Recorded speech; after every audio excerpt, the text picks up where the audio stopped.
angel coming for to sing his song. I can hear the drummer drumming. He's coming and it won't be long. Hear the cry across the nations. People wanna be free, yeah. Free to leave the great plantations. Free to be who they want to be. I see it squeaks out freedom and it won't be long.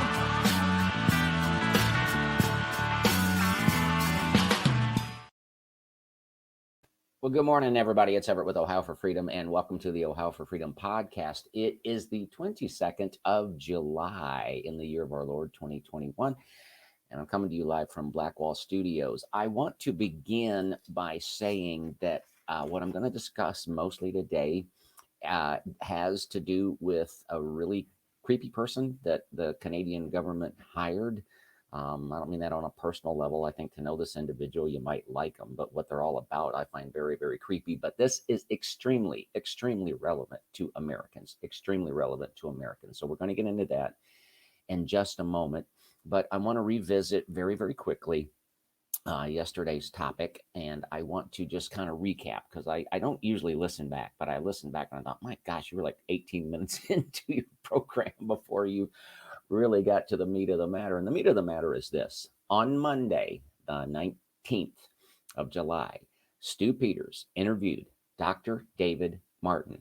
And that's an amazing interview. And by the way, I have posted that interview link on Ohio for Freedom in the hot links section. Haven't updated that recently, but did update with that interview. It's an hour-long interview. I cannot recommend it enough. However, back to the story here on Monday, the 19th, Stu Peters interviewed Dr. David Martin. And within that context of that interview, Dr. David Martin was lamenting that Rand Paul had not delivered the knockout punch to little Fauci Roy when he had a chance to do so. And the very next day, in my opinion, Rand Paul stepped up to the plate and delivered the knockout punch. Now, I have one follower that is very faithful to send me information. Rosie from New Zealand didn't feel like Rand put it exactly the way that David Martin would have had him put it. Okay, so maybe that's possible.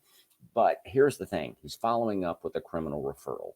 And so tomorrow, live on this program, I'm going to call Rob Portman, my senator from state of Ohio here, and I'm going to ask him if he plans on supporting Rand Paul. We'll find out. Now, Rob Portman has a very sweet, pleasant radio kind of voice and says, I'll be sure to call you back. And he never calls anybody back or returns emails, but we'll see if that's the case. And then secondly, kind of a housekeeping issue, respect your elder. Larry Elder won in court. He is going to be on the ballot in California. Gavin Newsom lost. That corrupt Secretary of State lost. So that's a wonderful thing. So I'm going to say hi to just a few folks. Hi there, Jen. Hi, Tina. Hi, Kelly. Hi, Dane. And Dane, I'm so sorry that you're still in lockdown and down under. And so, I want to say hi to Candy and hi to Peter. So here's what I'm going to talk about. And again, this is not just relevant to a Canadian audience, not by any stretch. So I'm going to assume that most people recognize this guy. That's Klaus Schwab of the World Economic Forum, the Great Reset person. So let's just real quickly just enumerate a couple of things that he's known for. How about the Great Reset? How about the fourth? Hi, Robert. How you doing? Hi, Pierre. How about the fourth industrial revolution? How about climate change is, an imminent threat? What am I missing here? How about Davos? How about, and most recently, you can rest assured and feel confident and safe and secure because he's gotten in the World Economic Forum involved in cybersecurity, which means they're involved in really creepy surveillance. And guys, I'm going to show you something, a video that I discovered today that will creep you out, and I cannot explain it.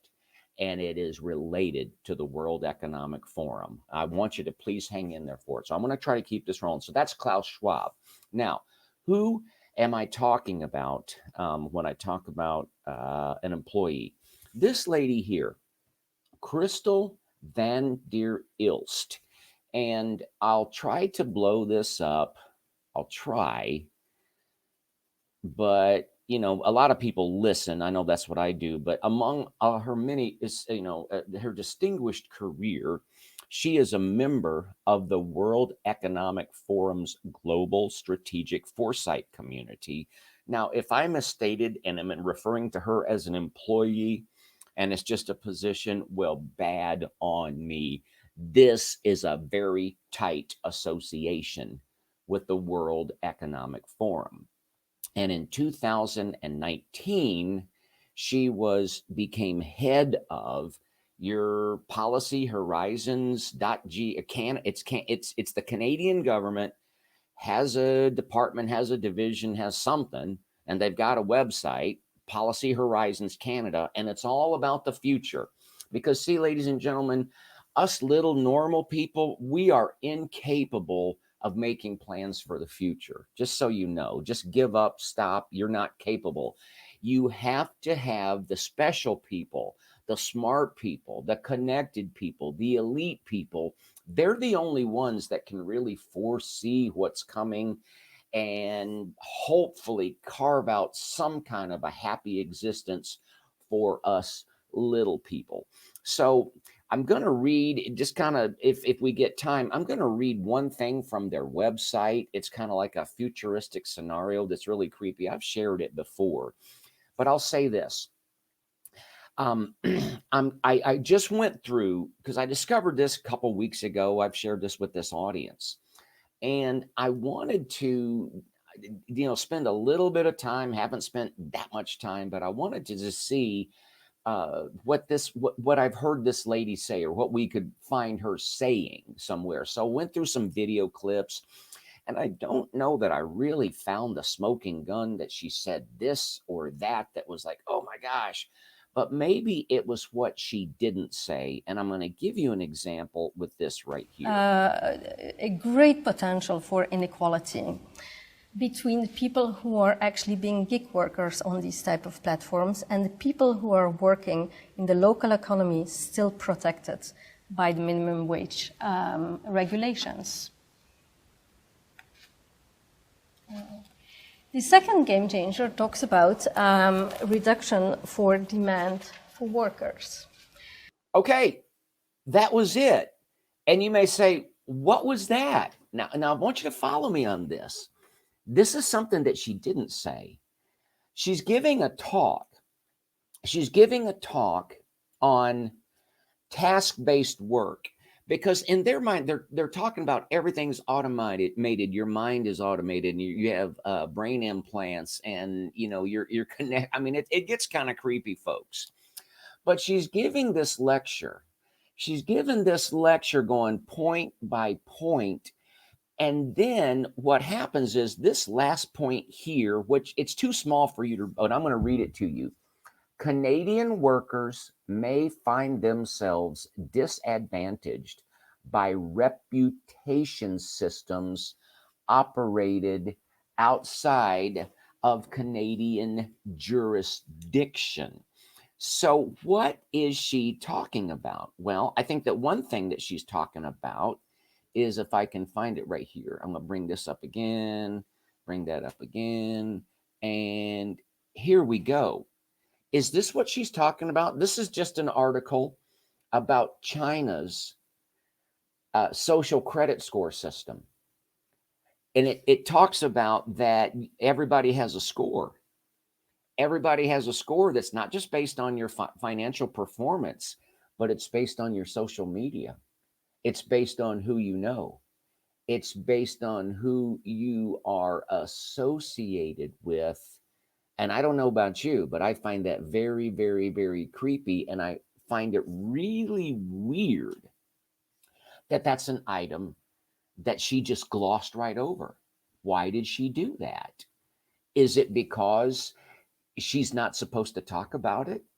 Is it because it's already happening? Let me ask you a question. Do you feel like you're being monitored on your social media?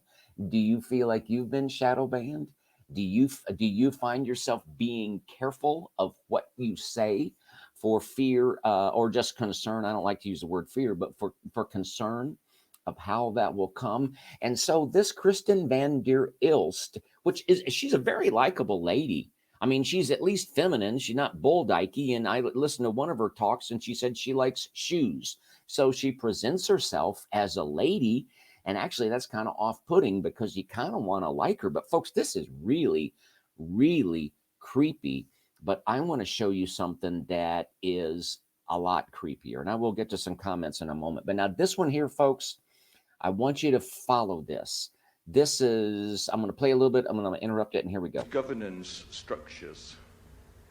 I wondered if the current governance structures that you're looking at are unable to deal in an anticipatory way with these fast arriving futures because they're suffering from complexity overload already.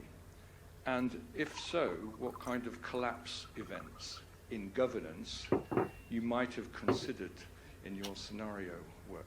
Now, I will be interrupting this clip a couple of times. What this and the audio was, and I feel like they were playing with the audio, but that was a gentleman that near the end of the talk, she was taking questions, and he said, "Oh, it was so stimulating, Crystal, so stimulating. Thank you so much."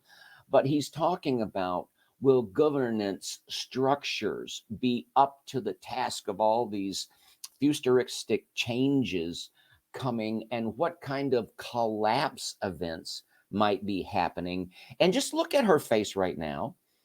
When he's asking that question, she gets this really, it's a really bizarre kind of look. And as we go through here, my gut is she's like, oh my gosh, I can't believe this guy is really asking this question. She would love to avoid it, but she's going to have to dance around it. Here we go. That's a politically very heavy question. Well, obviously, anything which looks like a democracy or has kind of a cycle of a couple of years. Did you hear what she just said?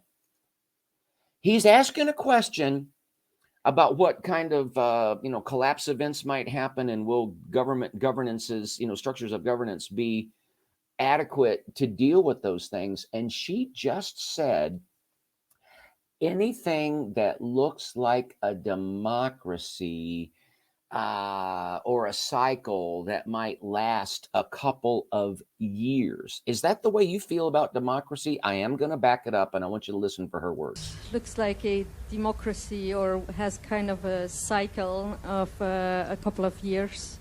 It's really hard to do forward-looking thinking, apart from the fact. Is it really hard for a democracy to do forward-looking thinking? I mean, I just let this sink in. Canada folks, you're paying this lady.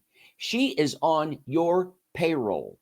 This great reset lady, I don't care if she's feminine, nice, and pleasant, she's on your payroll. And she is being paid to say that she doesn't think that democracies are set up to be able to deal with the future. And she's saying anything that's a democracy or a cycle of a couple of years. Do you find that a little bit troubling? I mean, frankly, I'm glad I don't swear, because I find that creepy as we're just going to keep going. Then it's also, complexity, and all these organizations work siloed. So they can obviously change that. I mean, there are structures which might be less democratic. I know this is like a taboo topic to talk about too much democracy, not enough democracy, but some. Now, see, and this is a word, this is what caught my attention. It's a taboo subject. I know it's a taboo subject. Why is it a taboo subject to talk about the survival of democracy? Why is it a taboo subject? Is it because the people that she's used to hanging out with, Klaus and company, Gates and company, Soros and company, and all the globalists and company, they don't want people thinking about whether or not a democracy can compete with all these futuristic changes? I find that really creepy, but I'm going to keep playing. Sometimes long-term planning kind of can benefit from benevolent, like, non-democracies, as we've seen. So that's where a lot of those, I'm not in favor of that, but it's certainly a debate. So she just talks about benevolent non-democracy. Oh, I'm not in favor of that. Did that seem genuine to you when she said, oh, I'm not in favor of that? Did that seem genuine to you? The debate around, like, if we have to adapt to all of these change, do we have the right governance structures in place?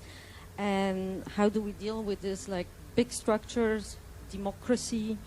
It's a big question coming up, actually. And I think it will depend how it will play out, will depend which types of models can adapt, will survive, will do well, and they will set the role model for the rest of the world.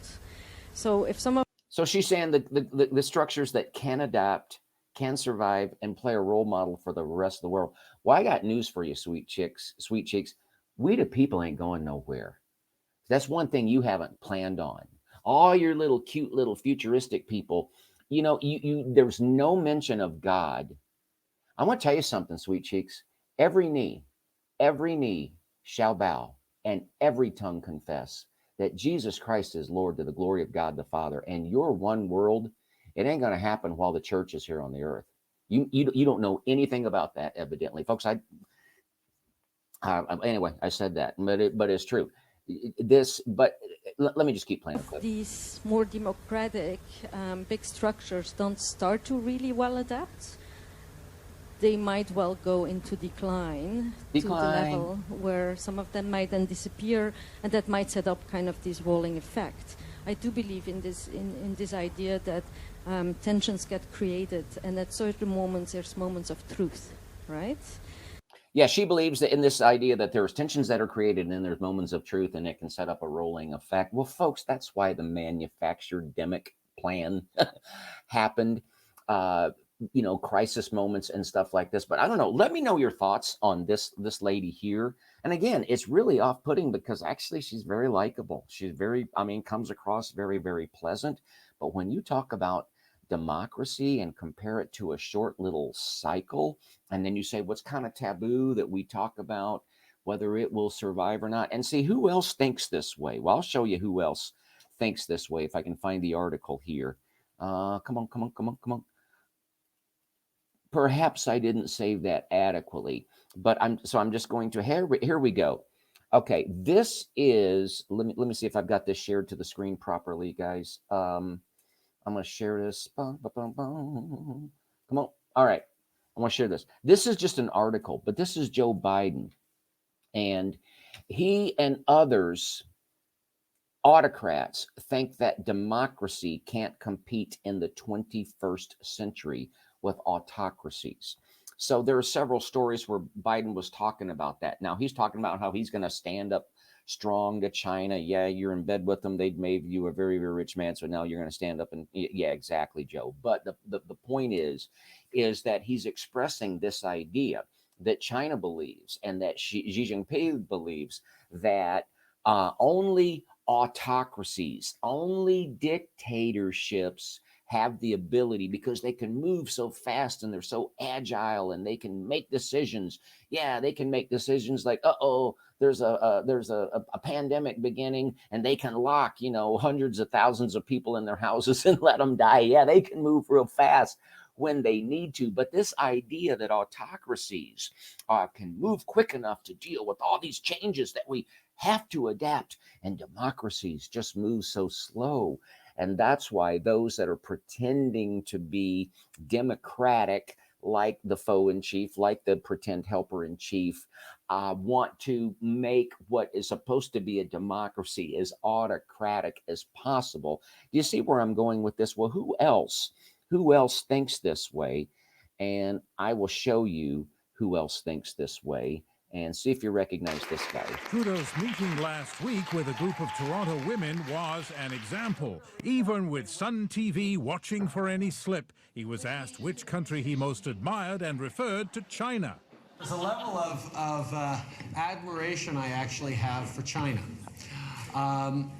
because their basic dictatorship is allowing them to actually turn their economy around on a dime and say, we need to go green as fast as we need to start, investing in solar.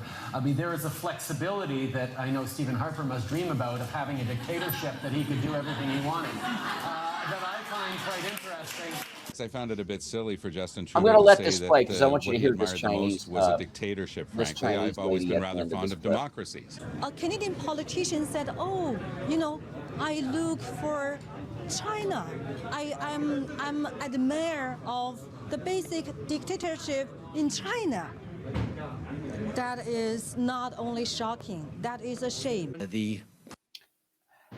Folks, I got to find the clip. I got to stop it here. All right. I don't know how Canada, and how in the world did you elect this guy? He was tipping his hand. He was showing you everything that he was about. And so he's the guy that's talking about, now that he's prime minister, now that he's got a little gray in his beard, and he's talking about the Great Reset, and he's talking about openly about Agenda 2030. I mean, come on, folks. And it's under his, role as during his tenure as prime minister that brought on this lady from the World Economic Forum. Folks, they're totally playing their hands. And I do want to respond to a comment from Barb. Barb, actually, I think you and I are on exactly the same page. What I am saying is this, is while the ecclesia is here, this will not happen. And they don't understand that. They do not understand that. They have no concept of, they don't understand that the church is you're not going to defeat God's body. You're just not going to do it. So I'm just going to keep rolling with that. Folks, I may be drawing near to the end. And actually I think maybe but I do have one other thing that I want to show you. And I just want your opinion on this. I'm bringing up a video. Now, let me just stop this. This was so weird, and I'm going to close with this. This video that you're going to see doesn't have any sound. It's just a screenshot from my laptop. And while I was researching on Dogpile, which I use all the time, when I typed in World Economic Forum, this has never happened. It goes to a CAPTCHA. Let me just watch this now, but it's small, but I'm typing in World Economic Forum. I probably had to correct something there. And look at this. And guys, I have no idea what this is about. Dogpile has never done this before. And this was the second time, because the first time I thought, what? I said, I'm going to do it again and screen capture it. Guys, honestly, I have no idea what that is all about. I do not know what they are up to. I have used Dogpile thousands and thousands of times. I do not use Google. I don't search with Google, but when I'm typing in KRISTEN van der ELST, and I wanted to be able to show you the screenshot where, it outlined her association with the World Economic Forum, and I hadn't quite found it in the neat little screenshot I was looking for. I typed in World Economic Forum, and for the first time ever, I have to do the whole CAPTCHA thing just to go through with the search. If somebody can explain that to me, I would appreciate it. I'm going to read Dane's comment, and then we're going to draw it to a close. But I do want to go back real quick, folks, and thank you for hanging in there with me. Barb, I'm reading your, sometimes you type in a comment and somebody's still talking and I ramble and stuff, so maybe I hadn't got to where I was going to. I just say this with you, Barb. I completely agree with you. And again, that's what folks, the globalist is just a small, tiny percentage of the population. And they don't understand that we, the people, are awakened, and if have you noticed this? I'm rambling a little bit, so I want to bring this to a close, but have you noticed this? Everybody in this audience, I'm assuming, has people that think they're crazy, or people that you just, man, why don't they get it? Why don't they see what I'm seeing? And have you noticed this, that nearly everyone that you can relate to, identify with, that sees what's really going on, that nearly everyone is a believer, or at least open and looking and searching? Have you noticed that? And that is something that they haven't planned on. And so with that, there's Dominic in the house. Folks, I'm going to bring this to a close. Thanks very much. By the way, I got 2 announcements. We're going to do another music session, a little concert presentation on Sunday night, Eastern time of this Sunday, which would be the 20, whatever, you can do the math on that. And for the first time ever, today, we are streaming live to Clout Hub. Now, nobody knows we're on Clout Hub, so one person might be seeing it, but Clout Hub we will be using a lot in the future, because Clout Hub has actually emailed us back and forth. They actually communicate with you. They're they're a growing platform. They're not as big as the other ones there, but they will not censor, and we are going to make use of that. Folks, thanks for hanging in there with me. Please go to the website and subscribe. Please like, please share this video. Please leave comments. I will go through and try to answer everybody off air. And until next time, God bless you. God bless your family. God bless the state of Ohio, which is hanging in there for the rest of the United States. And the United States is hanging in there for the rest of the world. God bless you, everybody.